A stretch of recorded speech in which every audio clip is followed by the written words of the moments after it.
Good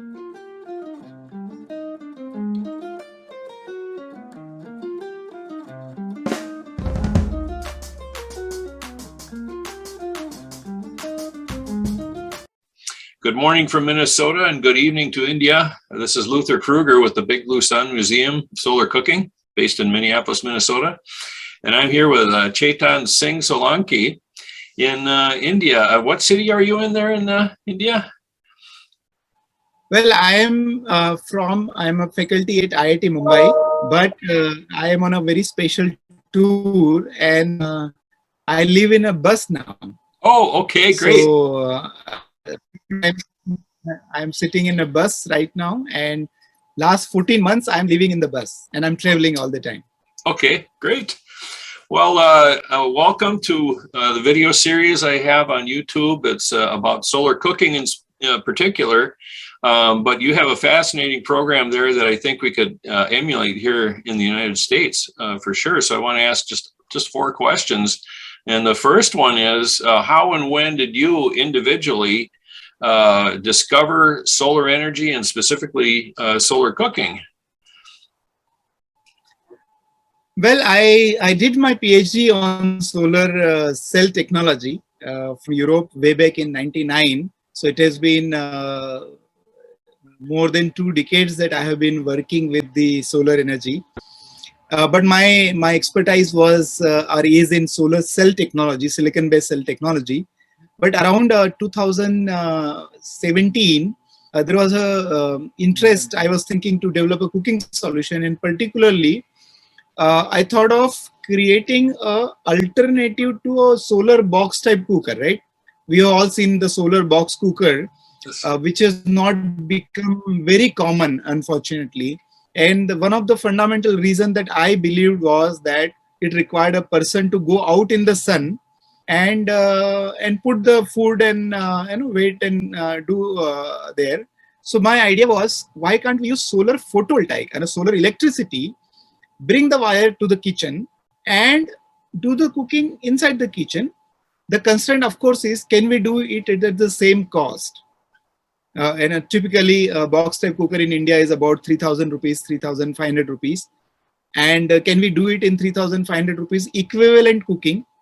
But much more comfortable under the roof, Sure. And we started working on it, and we did demonstrate it. We could easily cook rice and lentils, but at the same time there was a competition announced by one of our public limited company, ONGC, Oil and Natural Gas Corporation. Mm-hmm. They wanted to develop a cook stove that can cook a food for 5 people in 45 minutes. So that was a challenge. And so there could be many approaches. One approach is, of course, generating heat from solar. But I started developing using solar energy, generate electricity, use electricity and induction principle to create that cook stove.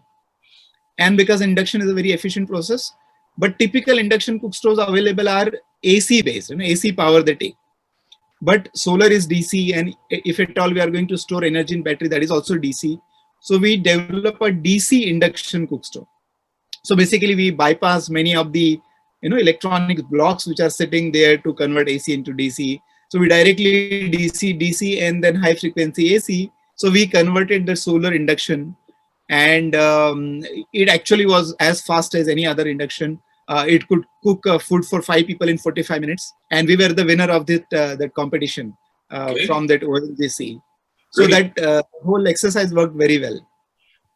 Oh, that's great. A great description there. I myself am not at all knowledgeable about electricity, but everyone I talk to here in the States, where there's a movement to build tiny homes and people want the most efficient energy possible, they always talk about DC appliances. So, and it is starting to catch hold. I've actually interviewed 4 people now, and you will be the 5th talking about this very type of system.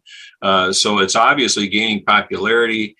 Yesterday, I talked to Doug Danley here, who spoke to the International Solar Energy Society about how the cost of panels and the equipment had come down so far. It was it was a no-brainer. It was just something that really made sense. And so he's developed a system as well. So one other thing I want to talk to, I'll get back to the solar cooker, but looking at your website, I'm curious what exactly is the online solar university, and what's the extent of it? Do you have how many students? How does that work? I mean, that sounds fascinating to me.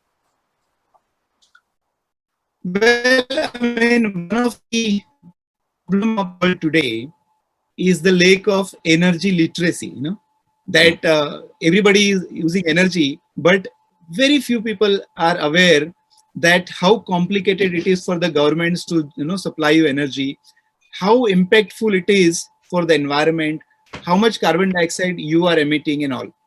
And because there is a kind of illiteracy about the energy, we tend to misuse energy, we tend to overuse energy, and we tend to inefficiently use energy, which is like a crime.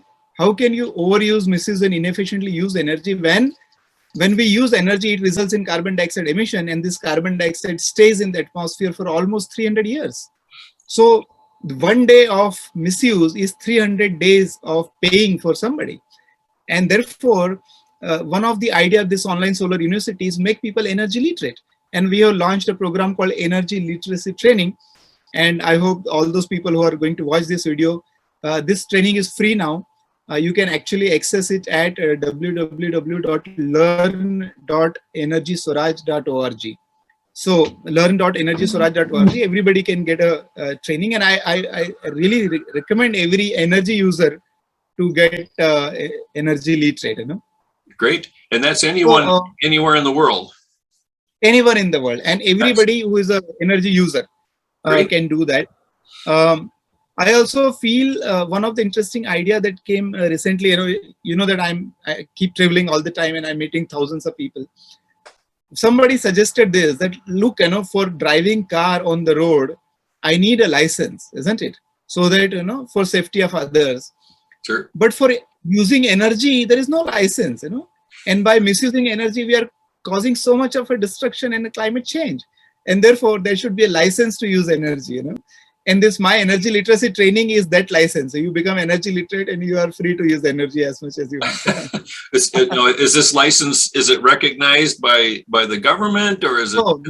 But this is just an idea. Okay, no, but I appreciate that, because that's excuse me.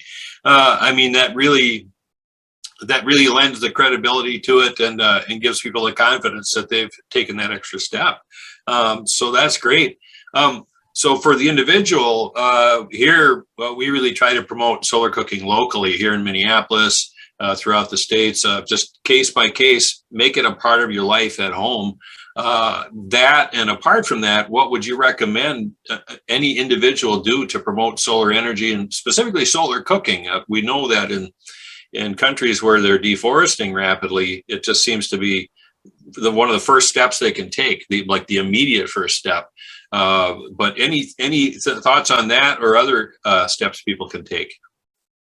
Well, I mean, there are lots of thoughts on that. So I'm a professor of solar energy, but my first suggestion to people is avoid the use of solar energy also, if you can avoid it, because there is absolutely no manufacturing in this world which does not have impact on the environment. Absolutely nothing.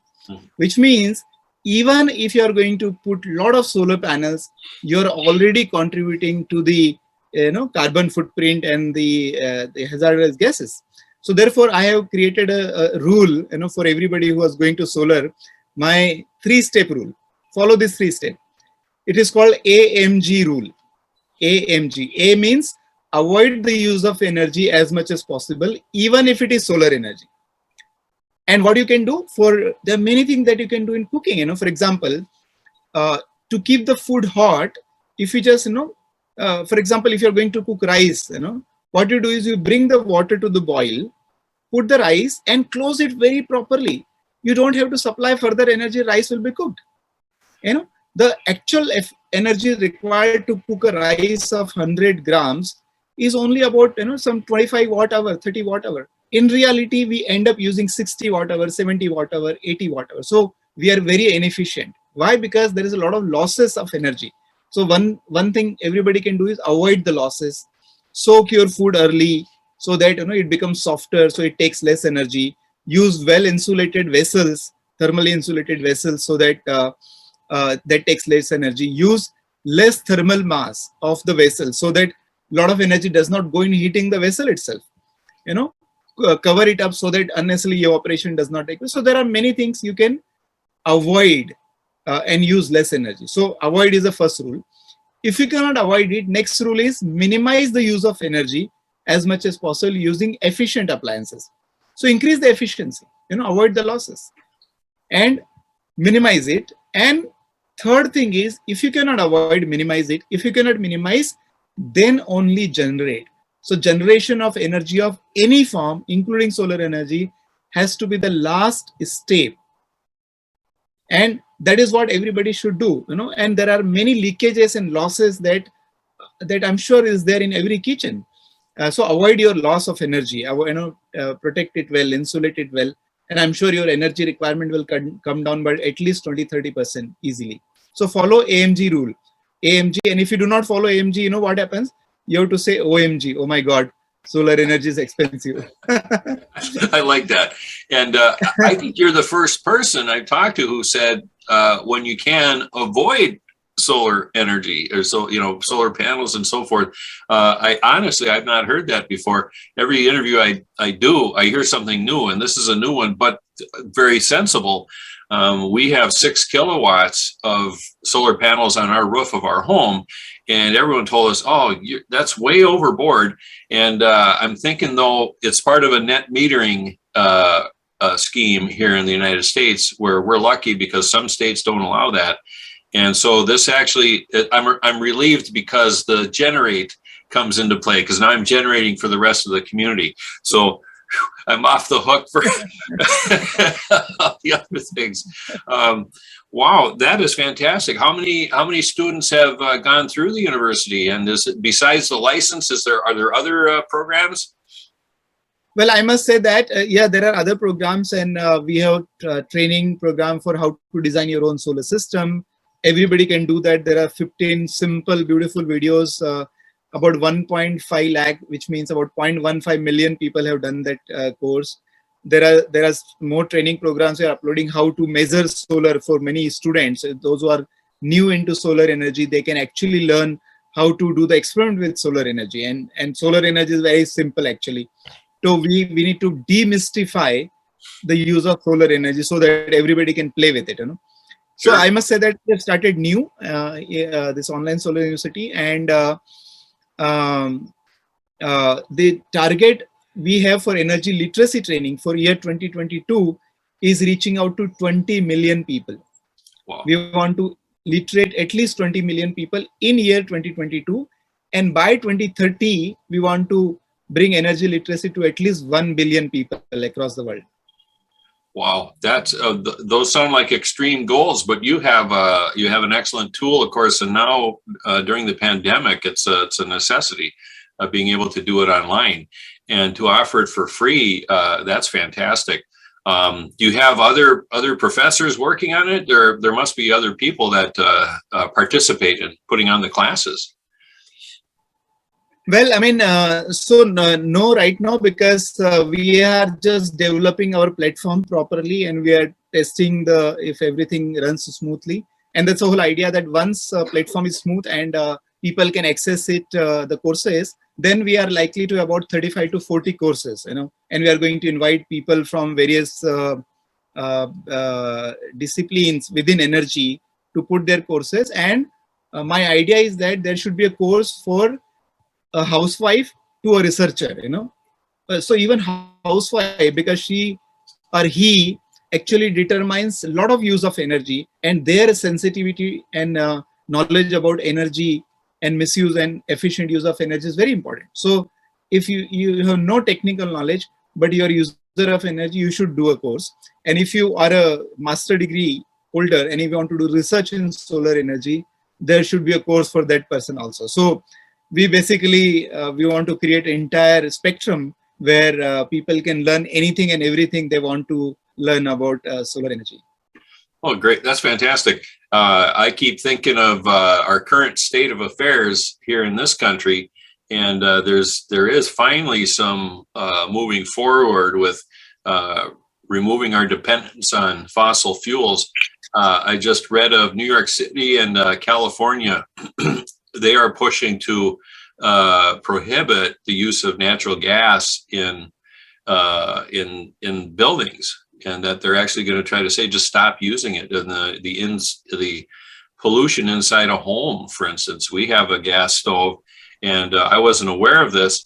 Fortunately or unfortunately, we have a very old house, and so it's very leaky. So it doesn't, the pollutants don't build up, but still, it's a real problem. And this is one solution to be able to do this. Doug Danley that I spoke with yesterday, he said after the research to put together the package to send to where they need to reduce deforestation, he actually converted entirely to induction cooking, and he's got the solar panels, so he literally is not using any other energy to cook his food. So yeah, is there in my bus? Sorry to interrupt. I live in a bus, as I told you, and we have kitchen inside the bus, and there are solar panels on the top of my bus, and we do cooking on solar energy. Sure. Well, and I envy you there, where you probably have a lot more sun. Here in Minnesota, we call it the variety weather belt. We never know. We had 2 years ago, we had a November where the weather report stated only 1 hour of sunlight in the whole month. Now, the next November, it could have been 1 hour of clouds and the rest sun, but we never know. So, my museum, we hope to eventually move it from my backyard. It's very informal, and put it in a place like Albuquerque or Arizona, where they have sun all but like 4 or 5 days of the year, pretty much guaranteed. And that way we can display the solar cookers. And these last few weeks, interviewing folks like you, where we're talking about PV direct to electric solar cookers, that will certainly be a part of it. It will have to be. I think it's a rapidly growing trend, very welcome. Also, now, and do you have an actual, you have a cooker that you have designed with this that you're promoting? Yeah, so there are two kinds of cook stove people can use. If people are going to run it on solar, the best thing is use a DC induction cook stove. What it does, as I told earlier, is it minimizes conversion of energy from one to other, and therefore it is more efficient than typical induction based cook stove, AC based cook stove, AC power based, and we have both of them. And therefore, sometime if there is an issue with one, we have other one to use. So either one you can use. And in my bus, I have built both the systems. So there is a 230-volt AC system, which is a standard in India, but we have also 48-volt DC line running in the bus, and therefore we have both DC and AC appliances. So you don't have a specific model that you're developing yourself for sale or shipment, but you're promoting people actually doing it themselves, figuring out it's not that complicated. The reason I ask is there's 2 or 3 groups two I've interviewed or 3 I've interviewed and one more on the line, where they've actually taken an induction cooker and fused it into a box where it also has USB ports for phones or charging lights and so forth. Which is very interesting. I'm actually going to be getting one called the Ecoca, I hope in the next couple months when I visit them out in California. And that's their mission. So they're very focused on that. Well, I can't think of any other questions to ask. This has been fascinating, and I will definitely be posting this and referencing the online Solar University. That is a resource that is long overdue, and it sounds like a really rich experience people can go through and move forward with their solar lives. So is there any questions you have for me or anything else you'd like to say? Well, I mean, so I have undertaken this journey in Hindi. It is called Yatra, and I call it Energy Swaraj Yatra. So Swaraj means independence. So basically, and I'm going to do this for 11 years. So I started my journey in 2020, and I'm going to live in this bus for 11 years until 2030. And I'm doing this because the climate change is a very, very serious issue. The use of energy that we do in the form of natural gas, in the form of gasoline, in the form of coal, is causing the climate change because it results in carbon dioxide emission. All of us, by using these sources, we are contributing to the climate change, all of us. And therefore, sooner than later, we have to get rid of it. And because when there is a cancer, to solve the problem of the cancer and cure cancer is you have to remove cancerous cells. If there is a climate change, the way to solve the climate change is remove the reason because of which it happened. So the carbon sources. So sooner than later, we have to all give away our carbon-based energy usage and run our life on renewable energy, solar, wind, biomass, whatever you can get hold on. A combination of it can also work.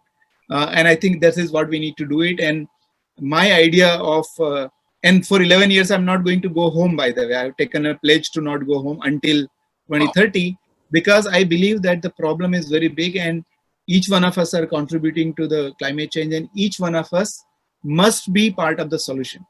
And the part of the way to approach the solution is we individually, if we can become independent generator and consumer of energy so that we don't take it from outside, I think that is fantastic, and Mother Nature is going to love us like anything. So that is what I'm promoting, that let us all become, get this Swaraj, self-reliance, self-sufficiency, and self-sustainable houses, so that we can all be independent and proudly say that I am not part of the pollution, I am part of the solution. That's great. The one of my guests from last year in June, Carla Ramsdell, she's a professor at Appalachian State University. She calls herself the food physicist. And one of her examples of talking about wasting energy, she said, go to the store and you find these jars with minced garlic, and they're refrigerated, and they had to be shipped there in a refrigerated truck. They had to be refrigerated out of the factory. And here, 5 aisles over, there are bulbs of garlic that are shelf stable for months. And what did we do? And because of the convenience, and all this convenience, no one factors in the costs that it takes to process that when you could do it yourself. And so that's a message I try to repeat. I hadn't heard it explained. It's from what the garlic taken out of the ground, refrigerated truck, minced, it's kind of revolting how much we waste, and even just such a simple thing as that. So, well, great. Yeah. This has been fantastic. The timing has been perfect. I'm so glad that you set aside this time. And so thank you so much. And look forward to checking out your courses. Yes, you too. Okay. Thank you. Great. Okay. Bye-bye. Okay, bye.